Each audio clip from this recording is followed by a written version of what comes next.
అమెరికాలో సమైక్యాంధ్ర ఉద్యమం ఉధృతమవుతోంది. ఆంధ్రప్రదేశ్ ను విభజించే హక్కు ఎవరికీ లేదని ఎన్ఆర్ఐలు అంటున్నారు. అట్లాంటాలో సమైక్యాంధ్ర సదస్సు జరిగింది. సమస్యలను పరిష్కరించడంలో రాజకీయ నాయకులు విఫలం కావడంతో తెలంగాణ ఉద్యమం సాగుతోందని వక్తలు విమర్శించారు. అభివృద్దితో తెలంగాణ సమస్యను పరిష్కరించవచ్చని సూచించారు.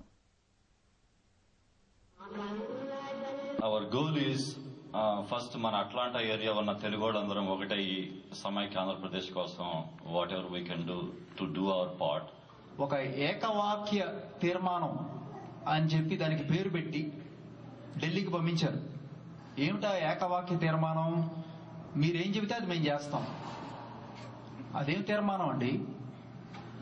ఆంధ్రప్రదేశ్ వాళ్ళని తీసుకెళ్లి మన నిర్ణయాలని ఒక తమిళియన్ చేతిలో పెట్టి ఒక కర్ణాటక ఆయన చేతిలో పెట్టి మీరేం చెబితే అది చేస్తామంటే అది కష్టం కదా.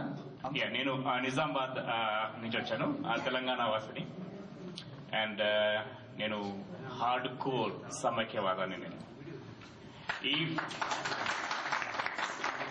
మొత్తం చూస్తే 5 times about different kind of people wanted to raise the issue of Telangana issue raise చేయాలని చూశారు. కాకపోతే ఇంకొక విషయం ఇక్కడ గమనించాల్సింది ఏంటంటే ఇవి 5 వ్యక్తులు డిఫరెంట్ టైం ఫ్రేమ్ లోనూ కాకుండా వాళ్ళకి ఏమిటంటే వాళ్ళందరూ ఒక రాజకీయ నిరుద్యోగం ఉన్నప్పుడే ఈ అంశాన్ని పైకెత్తారు. కానీ వాళ్ళెప్పుడు కూడా పదవిలో ఉన్నప్పుడు ఈ విషయాన్ని ఎవరికి ఎత్తలేదని చెప్పి మీ అందరికీ మనం చేసుకుంటున్నాను. డెవలప్మెంట్ కావాలని అడుగుతున్నాను నేను. ఇప్పుడు చిన్న ఎగ్జాంపుల్ చెప్తాను. ఏంటిదంటే నిజామాబాద్ నుంచి మాకు నిజామాబాద్ నుంచి పెద్దపల్లికి 18 సంవత్సరాల క్రితము పివి నరసింహారావు ఒక రైల్వే ట్రాక్ వేశారు. దాంట్లో 40%, 50% కంప్లీట్ అయిపోయింది. రిమైనింగ్ కంప్లీట్ కాలేదు. ఇఫ్ యూ గివ్ 345 crores అవుతే ఇంకా ఆ ప్రాజెక్ట్ కంప్లీట్ అయిపోతుంది. We want the leaders who execute the development of Telangana. We don't want a separatist of Telangana.